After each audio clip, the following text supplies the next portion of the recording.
Cause of earthquake. This is a quick introduction on why earthquake happens. Um, a simple seismological explanation for that is a sudden release of string energy by rupture at Earth plate tectonic boundaries. In California, there's two major faults: San Andreas in Southern California and the Hayward Fault in the Northern California. Both of them are capable to produce magnitude 7 or above earthquake. When an earthquake happens, upward propagating shear wave will be generated and destroy above ground structures. Some reasons significant earthquake that happened in California. 1989 Luma Prieta earthquake killed 63 people and caused $6 billion loss.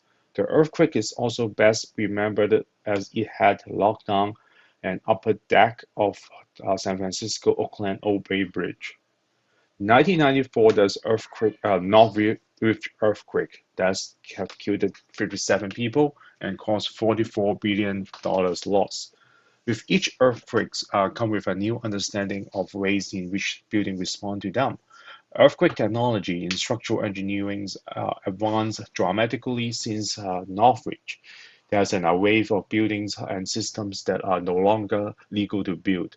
For examples, the previous popular soft-story multi-family apartments. These buildings typically look like a three-story box on a parking lot, where the upper two floors overhang the lower floor and are supported on columns so cars can be parked underneath. Because the ground is soft relative to the upper floor, the upper portions can fall onto the carport below under earthquake loading. Today, no soft story apartment is allowed to be built anymore in California. Recently, the 2019 Ridgecrest earthquake sequence of July 4th and 5th in 2019, it killed one person and caused relatively minor damage. However, the back-to-back Ridgecrest sequence call for rethinking seismic hazard, as multi-fault rupture are not usually considered when assessing seismic risk before 2019. So each earthquake we can learn something new from it. And this is a quick introductions of earthquake engineering, and we will talk more about the geotech side in throughout the semester. So the design for geotech earthquake engineering, the design of modern earthquake involve seismologists, geotechnicals, and also structural engineers.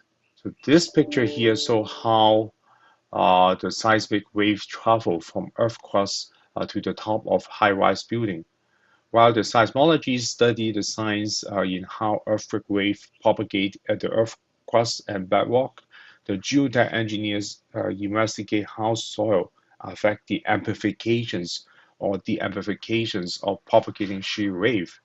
Lastly, the structural engineers would analyze the structural performance under seismic loading. So when earthquake happens, large energy in the form of seismic wave will release from the earth crust. Although seismic waves travel through rock over the overwhelmingly majority of the trip from the source of an earthquake to the ground surface, the final portions of the trip is often through soils, and the characteristic of soils can greatly influence the nature of shaking at the ground surface. Since soil conditions often vary dramatically over such distance, a level of ground shaking can vary significantly within a small area, which like the important part of geotech engineers when design for earthquake engineering. So this semester, pretty much we will focus on how the the earthquake loading or earthquake shear wave are being affected or alerted by going through the soils, and we pay for our need like a background to get to the point that we can do geotech and earthquake engineering design. Okay, so this slide also illustrates the concept of earthquake engineering. Involve the party of seismologists, geotechnical engineers, and also structural engineers. And beyond structural engineers, we also need to analyze the loss that come from the seismic risk. So it's effort that put all the experts together, involve all these hazard analysis, response analysis. So this will be the part that geotech engineers comes in, and we spend a semester learn about all the soil effects under dynamic loading conditions from earthquakes. At the end of the day, above ground, the structural response at failure conditions after the hazard occur, what kind of loss we are expecting, and also the risk analysis will be also very important. And all this impact will go to the administrative level, public agency, or even like at the government's level.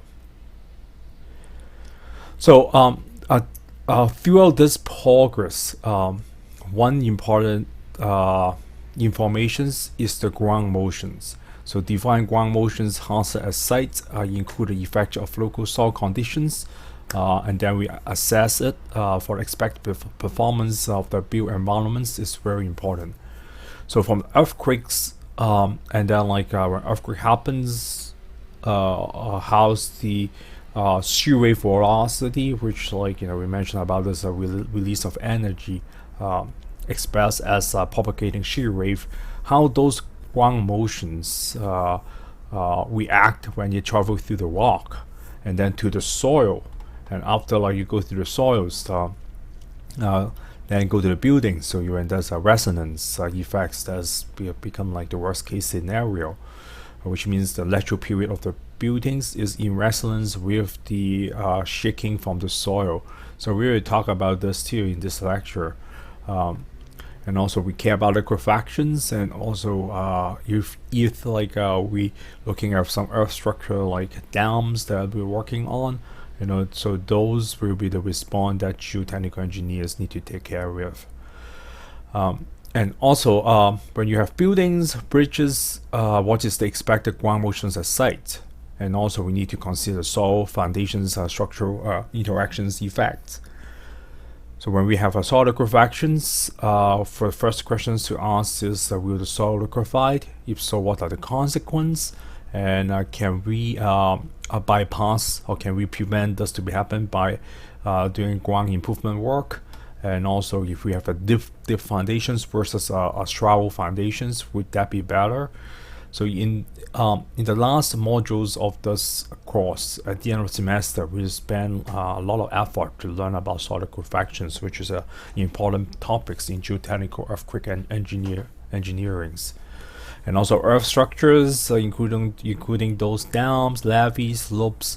We fail, can we mitigate them, or can we advance our design so we will be better prepared for the earthquakes? So all this tie back to one important factors, which is the ground motions. So the ground motions means like what kind of like peak ground accelerations, what is the intensity, and also the durations of the earthquake loading. So it will be described by the ground motions. And actually, like the second modules after lecture 1 and lecture 2 will spend a lot of efforts to talk about how to come up with those design ground motions. But all those like design ground motions and our knowledge of this informations is highly depends on the earthquake records that we have. So if we have installed earthquake stations or accelerometers in the ground, then when earthquake happens, then we can capture the ground shaking. So that's a record of ground motions. And our database of our earthquake engineering, actually it didn't start or put it this way, like engineers, geotechs, and also seismologists didn't pay too much attention into this topic, what we call like earthquake engineering now, until the two big earthquake that happens in 1964. One is the 1964 Alaska earthquake at magnitude 9 happened at Alaska, and pretty much it wake up the the earthquake communities. So the same years, also the 1964 Niagara earthquakes is also caused a lot of liquefaction problems. So both geotech earthquakes and liquefaction problems won't come into systematic studies until the year of 1964. But since then, the technology has advanced a lot. So we talk about the ground motions, and United States, the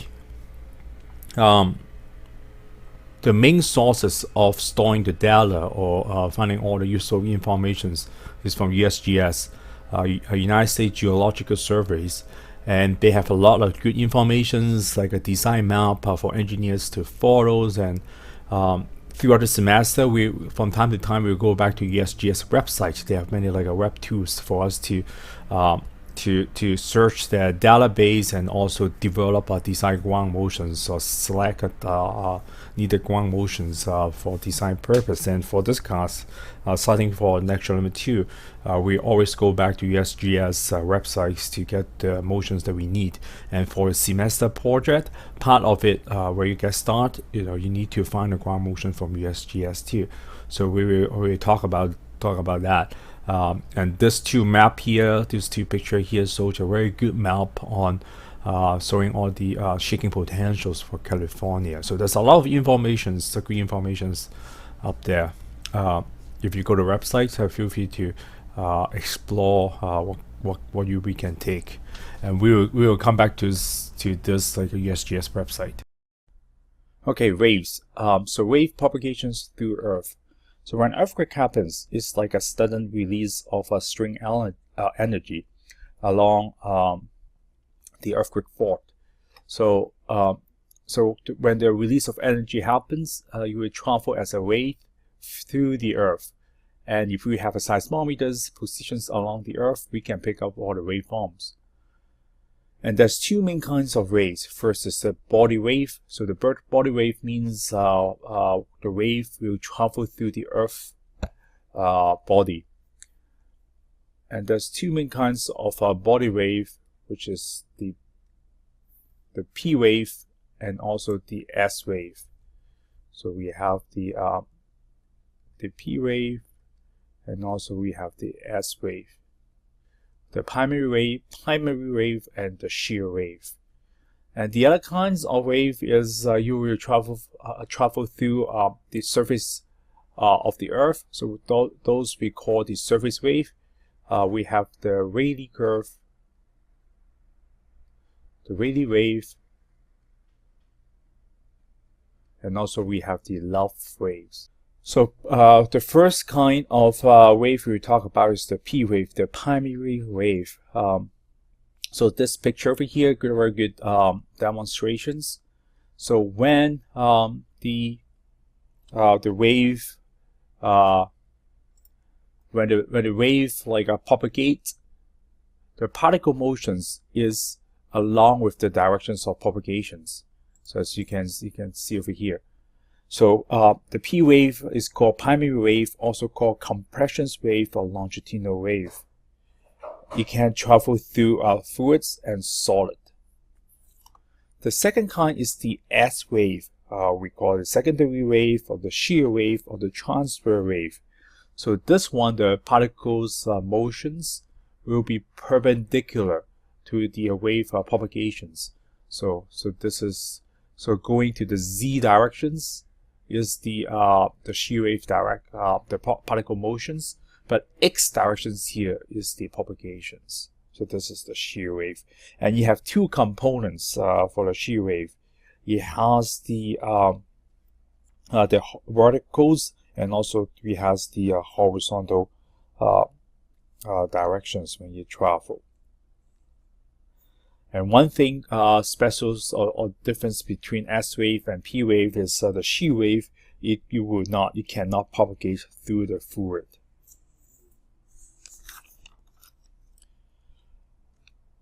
And comparing the P wave and S wave, if we are at the Earth crust,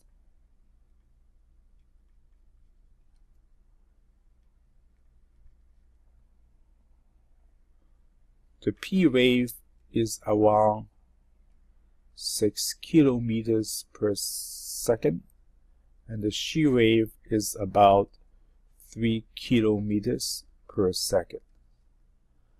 So if we are traveling through very soft soils, so this is soft soil, Vp, the P wave, is traveling through around 100 to 200 meter per second, so slow down. And the shear wave will travel through about 200 to 15. So it depends on the media. So if Earth crust, then the P wave will travel faster than the shear wave. But when you have a very soft material, soft soil here, in fact the shear wave will travel faster than the P wave. And if this is saturated, you will go faster. And if the soil is like not saturated, it's unsaturated, then you will go a little bit slower. So the third kind of waveform we want to talk about is one of the surface wave, the Rayleigh wave. So Rayleigh wave is produced by interactions of P wave and also shear wave in vertical directions with the Earth's surface. So the way the particles move is kind of like making elliptical motions on this plane is in the directions of the X and Z directions, while the wave traveling through the X directions. So you're going this way, and then on the XZ plane you will go like a elliptical motions. So that's the Rayleigh wave. And Love wave is another kind of surface wave. It's produced by interactions of the shear wave in horizontal directions with the Earth's surface. So this is the way that it propagates for the wave, again in X directions, and the particles will travel through the Y directions. The particles will be moving on the Y directions. So we're getting this kind of motions. So this is the particle motions, and this is due to the Y-axis, and this is the particles motions on the X-axis. And both of them, all the waves here is like for engineering purpose. Those are useful for characterizing earthquake, and also there's technology now, so I make use of the body wave, both body wave and surface wave for soil properties characterizations. And the surface wave is very noisy, so it's much more complicated to handle than the body wave. Okay, so this slide shows you how the P wave and S wave travel within the Earth body. And as you can see here, the P wave can cut through the liquid, can travel through the liquid. So the core part where the mantle stored at, so the P wave can go through it, but not the S wave. So it's another cross sections right there. The P wave can travel through both the outer core and also the mantles and also inner core. But S wave, it cannot go through the outer core. And this picture here shows you the surface wave. So you have earthquake right here, and like the P wave and S wave travel within the body, the Earth body, but the surface wave will go through the Earth and air interface and pick up from the receiver at the other end. So this picture here shows you how the signal look like. So for example, if you have a receiver right there, then you will pick up a bunch of different signals, P wave, S wave, and also the surface wave. So the P wave compared to S wave will be not as clear as a S for the P wave. So S wave, the shear wave, is the easiest signal to be picked up.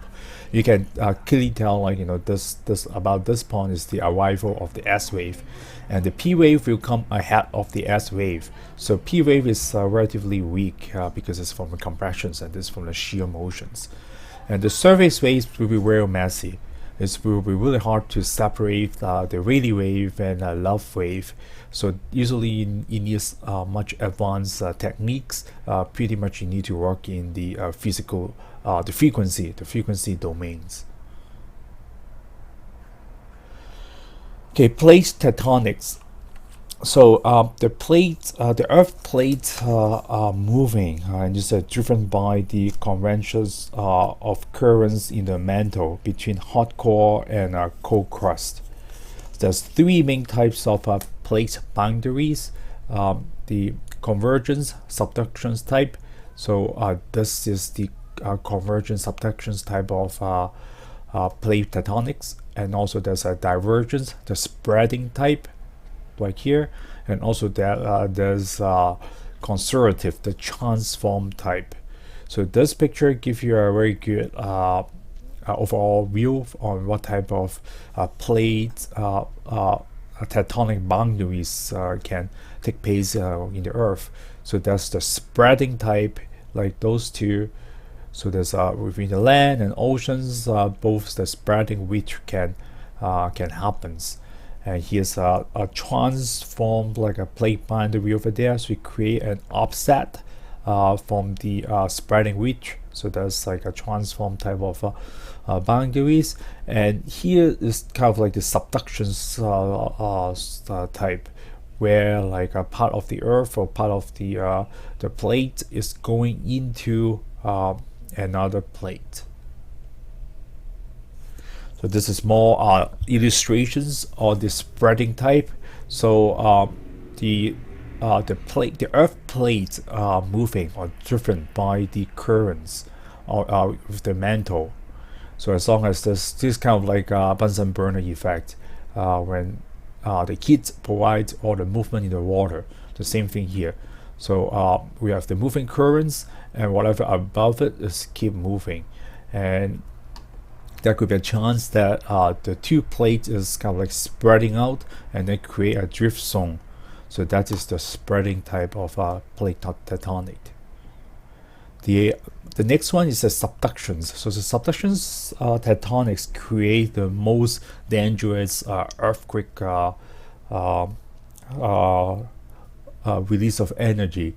So usually, like the huge earthquake meteors get to the meteor 7 or 8 is created by subductions environments, and west coast of America and also at the Japan coast, we have the subductions tectonics. And the transform type of fault usually when it happens, it will create an offset. So this is a transform fault over there, and from the changes earthquake fault, we can observe like the offset. So those are the transform faults. So faults, there's three main types. First, the strike slip, the reverse, and the normal. So first, this is the strike slip faults right here. And there's two different type of strike slip faults. First is the right lateral.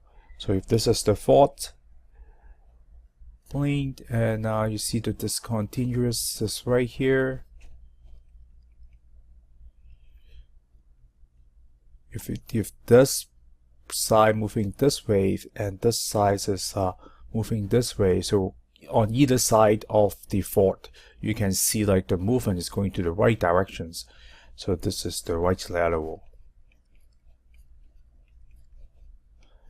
And for the strike slip force is predominantly horizontal displacements. So the other kind is the left lateral. So if this is the fault and you see the road break into this two part, so on either side of the fault, you see the opposite side is moving to your left. So you stand here, you see the whole thing move to the left, and if you stand this side, you see the whole thing move to your left. So this is the left lateral.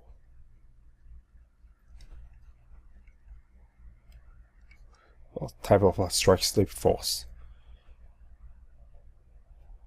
The next fault is the reverse fault. So the reverse faults will create compressional displacements.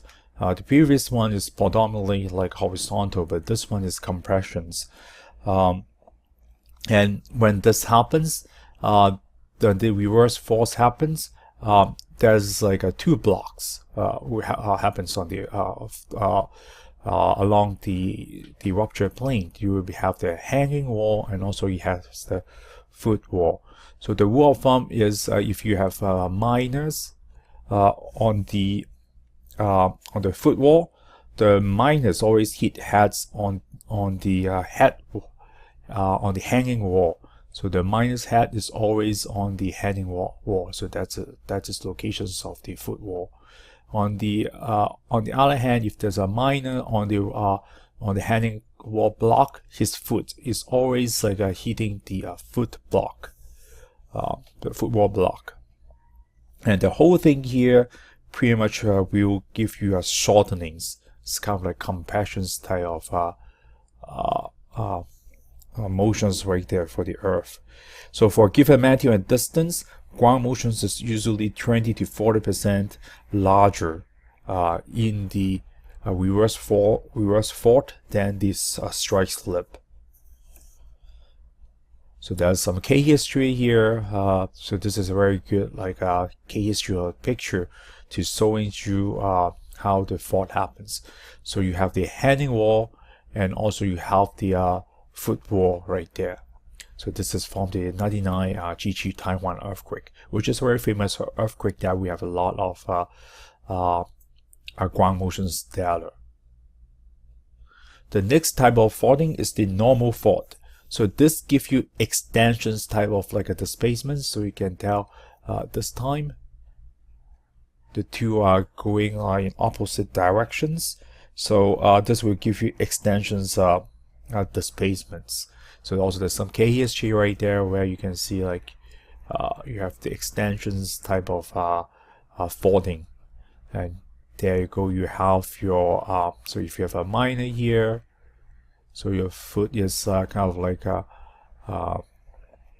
it's always this on the foot wall, and if you have a minor here, your head is on the head wall. So if you're confusing which one is the foot wall, which is the which one is the hanging wall, which one is the foot wall, if you draw a picture of a minor, then you can sort that out. So those are the normal faultings which give extensions displacements. And for this type of faultings, not very large ground motions database, but like ground motions that we have may be slightly lower than the strike slip for a given material and distance. So of those three type of faultings, the past history told us, our database told us, the reverse faulting usually give us the worst type of earthquakes.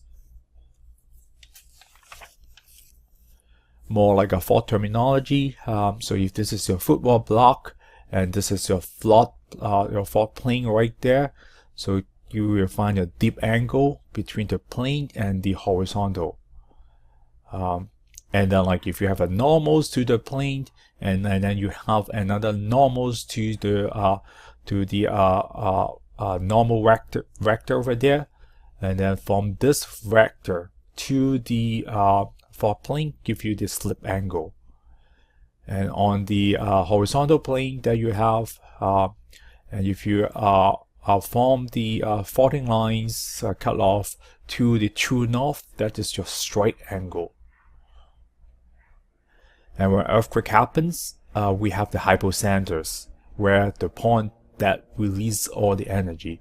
And at the hypocenters, if you draw vertical projections, that is the epicenter. And more terminology to come. So all this like a distant definitions will be useful in the lecture material when we talk about how to predict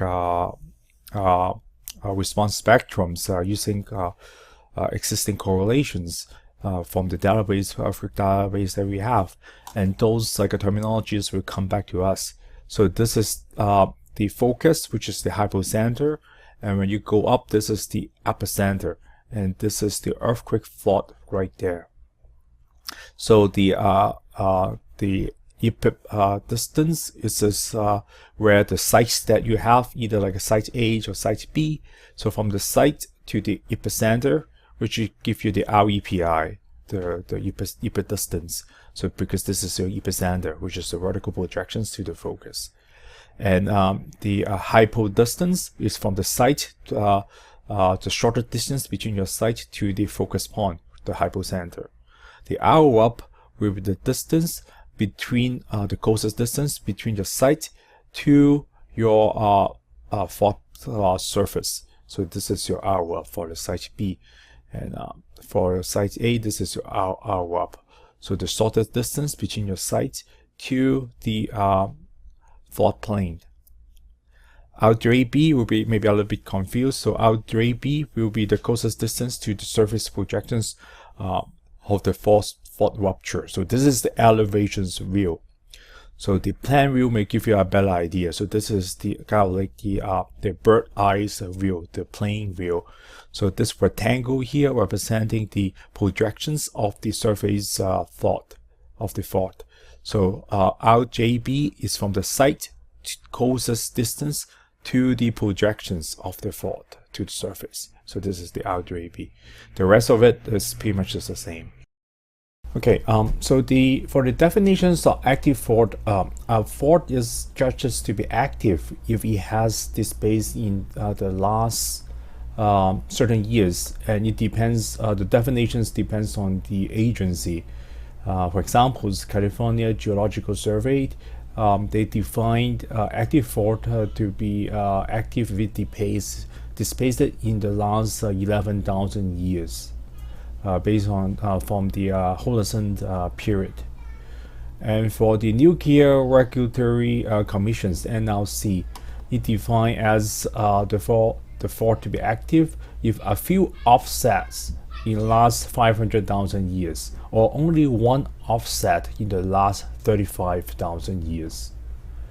Another very important features of the earthquake faults is the size of the earthquakes.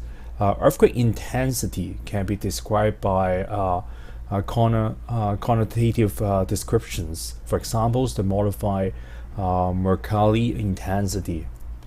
And earthquake magnitudes can be defined by quantitative measure, like the Richter local magnitudes, and also can be defined by seismic moments, which is the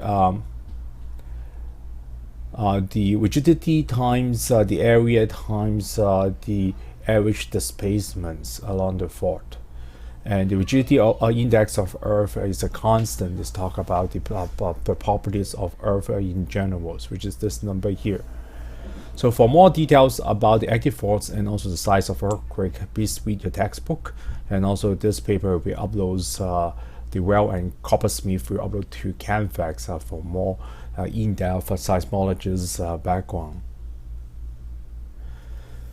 Also very key, another key fault parameters to describe a seismic source is the slip rate. So we talk about how the active fault displays through the years, usually defined by millimeters per year, because the whole thing, earthquake when it happens is sometimes it's like a rubber band. So earth material or earth crust is elastic material. So you keep build on the energy by dissipating a little bit by a little bit. So by the end of the day, there's enough energy stored in the earth crust, just like the rubber band, and then eventually the whole thing will break and earthquake happens. When we talk about the magnitude of earthquake or the size of the earthquake, there are different scales. Like the Richter scales 1985 is this very local magnitude scales. The Gutenberg and Richter 1956 make use of surface rays and ground displacements as evidence to describe earthquake magnitudes. And also there's using P wave, body wave, and also there's a quantitative way just using moment magnitudes. And the scale over here with the simple equations is directly related to the size of the rupture, because it depends on the earthquake moments, which we described here before, the seismic moment. So this is the seismic moment. It depends on the area of the rupture plane and also the average displacements along the fault. And when we talk about all these different scales, there's a graph that if we plot out each of the magnitudes for different scale, for the Richter 1935, the Gutenberg and Richter 1956, and also for the body wave magnitudes. All of them at some point we get to, if we get to a magnitude 6, so this is general magnitudes, if we get to magnitude 6, they will have these saturations.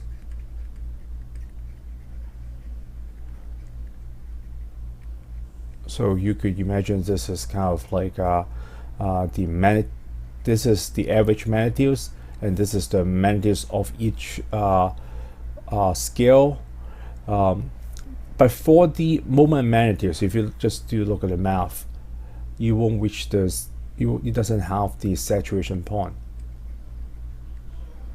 So that is the moment magnitudes. And for more information about all this background, please read your textbook, and also for this paper over there for more general information for seismicity. This class is focused on the geotech applications, so we won't go too deep in terms of the seismology.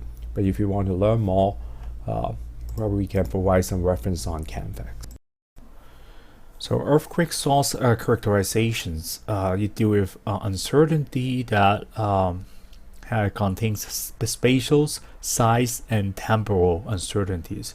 So earthquake engineering, especially when we get to analysis, we need to deal with a lot of uncertainties.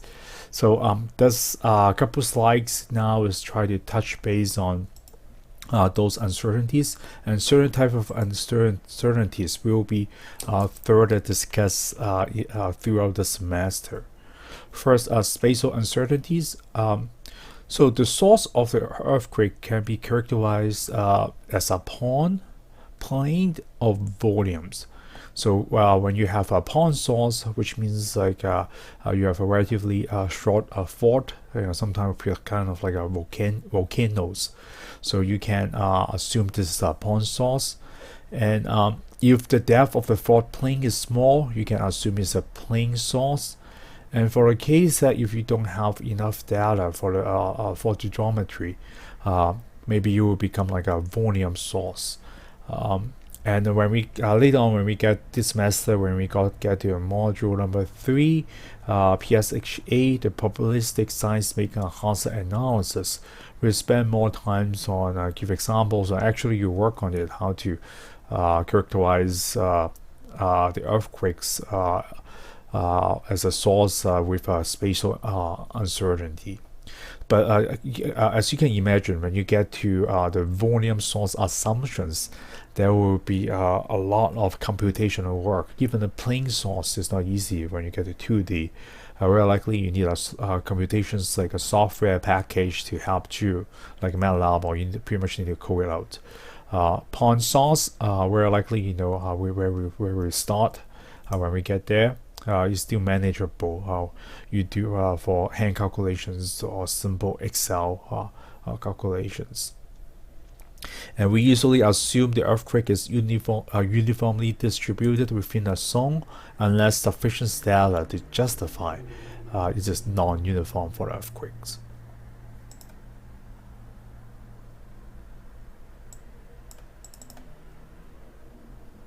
So size uncertainty.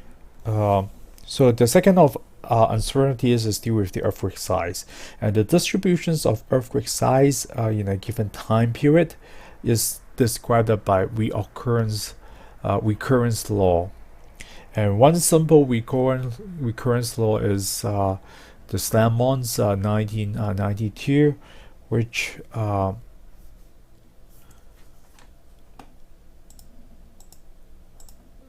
briefly to correlate the return period with earthquake magnitudes. So return interval is a functions of earthquake magnitudes and slip rate. So this is the return period or return interval. If this is a log scale, so this is 1 and then 100 and 1,000. And this earthquake magnitude, for example, earthquake 6 and earthquake 9. And it depends on the slip rate. So those are the slip rates. So this may be talking about 100 millimeters per year of slip rate. This could be 1,000. And this could be 10. This could be 1. So the return period highly depends on the slip rate. And also we introduce a term here, the mean annual wage of exceedancy of earthquake magnitudes greater than given magnitudes. So the cumulative number of earthquake with magnitudes greater than a threshold earthquake. So for example, this may be an earthquake of 6, and you're looking for magnitudes of 7. And then if you had divided that divided by the observed time periods, then it gives you the mean annual wage of exceedancy. And the return interval is 1 over the mean annual wage. So next, the Gutenberg-Richter recurrence law, which is this formula right here. So the log of the existing rate will be equals to A minus B times earthquake magnitude amp.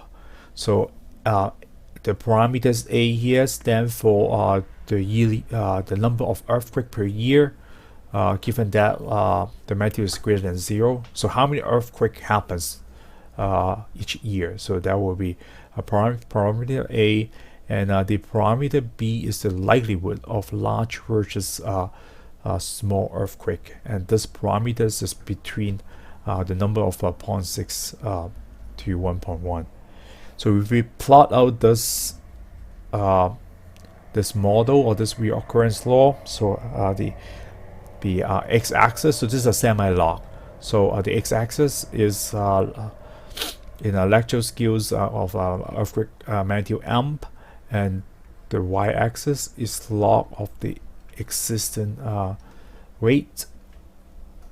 Then according to those equations, it is a straight line like this. And with the y-intercept, so with this is like an earthquake magnitude 0. So this point here is 10 to power A. So again, A is the number of earthquake that happens per year, given that greater than the threshold of 0, because this is the y-intercept. And the slope right there will be the parameters B. So this model is also known as the B-line or exponential model. Is accurate in small earthquakes, relatively more accurate when the earthquake magnitude is small but not large. and it doesn't have a cutoff for this model. So the magnitudes can go to infinity. So if we do a quick example here, using the Gutenberg recurrence law. So suppose b equal 1, which means the slope here is equal to 1. The return period of magnitude earthquake 5 is 1 year. So every year, so I assume every year there will be a magnitude of 5 earthquake that happens. And now, based on this information, using the Gutenberg law, how often would earthquake events of a magnitude 7 occur?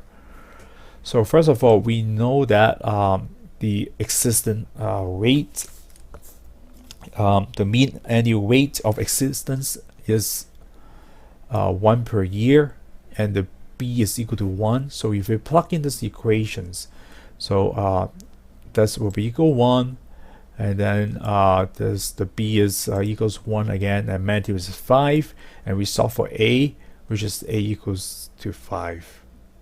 And then after resolving a, we plug in the equations back, we get the log of the annual rate of existence is -2. So if we do the unlog, then we will have we find out the existing rate of the magnitude 7 earthquake will be 0.01 per year. So which means the return interval will be every 100 years. So this is magnitude 5 is every year, and magnitude 7 is every 100 years, based on the theory and also the data given. So there's another reoccurrence laws that that being available. So first is what we call the truncate or bounded Gutenberg-Richter law. So one of the shortcomings of that model is you can go to infinity. So to further improve that, so the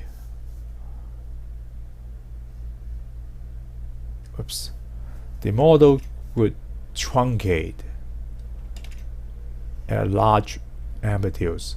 So this amplitude again, and this is the law of the annual rate of existence. So this is the truncate model, truncate Gutenberg-Richter model. And another model is the characteristic model by Young and Coppersmith.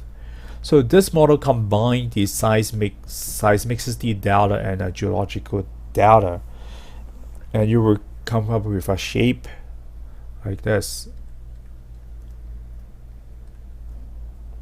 So this is like highly dictated by the local data, which is the geological data. And the next model is the maximum magnitudes model. This model pretty much like based on a certain fault that is liable, so create certain magnitudes at a regular interval. So this model can be calibrated with local data.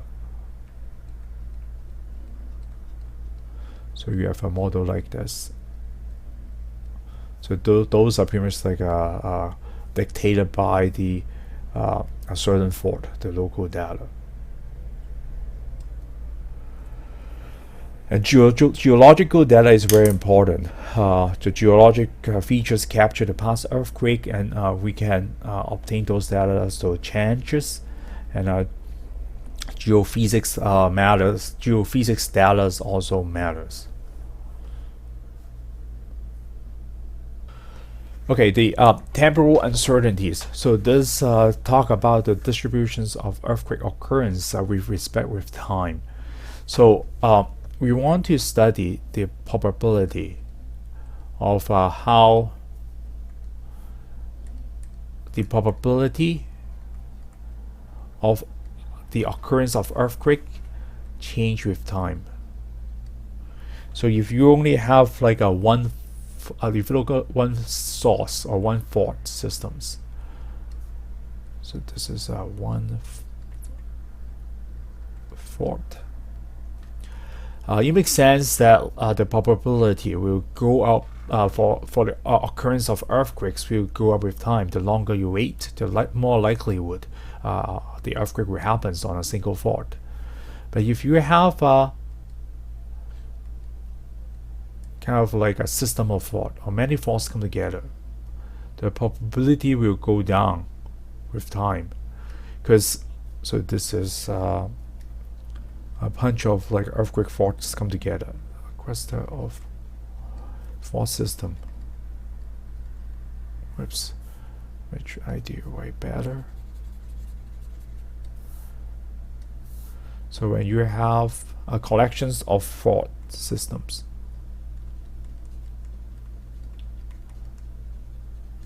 so you will have a much higher probability that there will be an earthquake to be occur. So this is time since last earthquakes. And in reality, more likely, this is what happens is in between. In most cases here,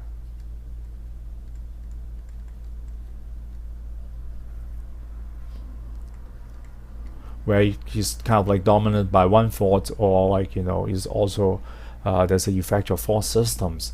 So most of the earthquake occurrence happen in these regions, and because of that arguments, the Poisson model works well. So this is the Poisson model. Whoops, Poisson model, which is here. So these Poisson models describe the probability of at least one earthquake with magnitudes greater than the threshold in a time within a time period. So for example, like the likelihood of earthquake that's like with a return period of 30 years. So this is a very simple model. It's a spatial and temporal independence in terms of probability, which means that once you find out the risk, it doesn't tell you when, like within like the time frame to be happens. So it does random, but that's the probability come with it. So which means it's a random occurrence in a given times. We do examples like we show you, how does work. But this theory violate the elastic rebound theory. So what is the elastic rebound theory? The elastic rebound theory was like widely used in the early days. It described like an earthquake is like a build up and then release of strain energy. And after the stress release, after the earthquake happens, and future earthquake won't happens until enough times has been waited to rebuild the energy. So the elastic theory telling you there's time dependency on the occurrence of earthquake, but like Poisson Poisson models is telling you is not time dependence. The probability once you calculate that is the same for a given period of time. So this Poisson model we widely use in earthquake engineering and also like for this class, because this is the most simple model. So this is the model that we will use most to describe temporal uncertainty when we get to module number 3, talk about the PSHA. But this model is not good for seismic hazard that is dominated by one sources, because if it dominates by one sources, we're likely the elastic rebound theory works well. So it only works well if we are here, like it's kind of like have a mix of one fault and also the features of fault system. If you is a truly dominated by one fault at this end or this end, this model won't work well.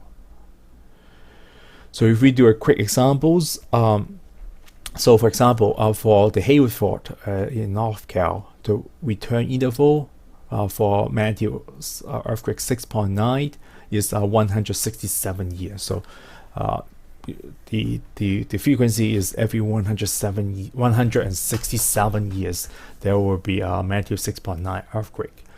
So now what is asking you is what is the probability of at least one earthquake magnitude greater than 6.9 on Hayward in the next 30 years. So we use the Poisson models. So we know the existence rate, the annual existence rate is the interval of return interval. So 1/167 give us the rate. And if you plug in this equation, so this is 167, 1/167, and the time is every 30 years.